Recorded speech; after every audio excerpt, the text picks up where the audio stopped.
And ABC 10's Frances Wang joins us now from Silverado. I know we have some potentially, hopefully we get your signal live. I know it's hard to get some service out there covering these fires. Frances, you've been out there all day and you bring us one of these stories.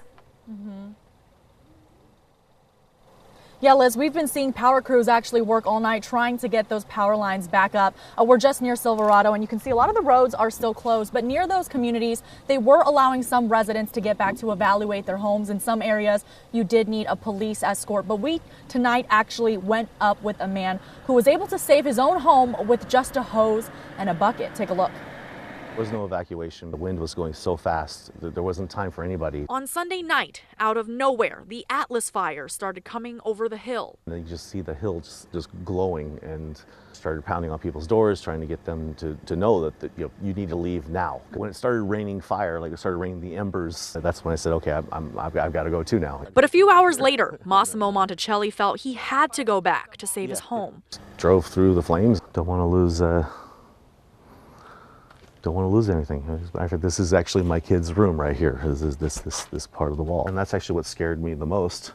That's actually when I grabbed my hose. With just that hose and a little bucket, Massimo worked all night into the morning. The ember would hit something like dirt almost, and then you just see the wind blow it, and it was like just billows that were just exploding it into a flame, like within 10 seconds, and then within 3 minutes, it was a 6-inch ring of fire. I mean, it was crazy. Those flames burned half the homes in his neighborhood. One of the houses that was completely engulfed, one of the walls fell towards one of my other neighbor's house, and I just went over there and just tried to put it out. And even though Massimo feels lucky he has a home to go back to, this doesn't exist in real life.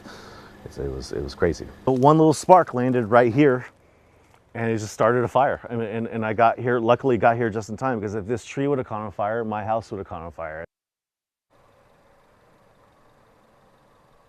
And Massimo tells me that tonight he is going to stay at home even though there is no power, because he's just so worried about looting, as is many other people in that neighborhood. But of course, the biggest concern tonight is that these winds are going to pick up and cause these fires to continue to grow and continue to burn. Back to you. That is a concern, and it's always remarkable to see how random these wildfires are, that one house burns down and the next one to it doesn't.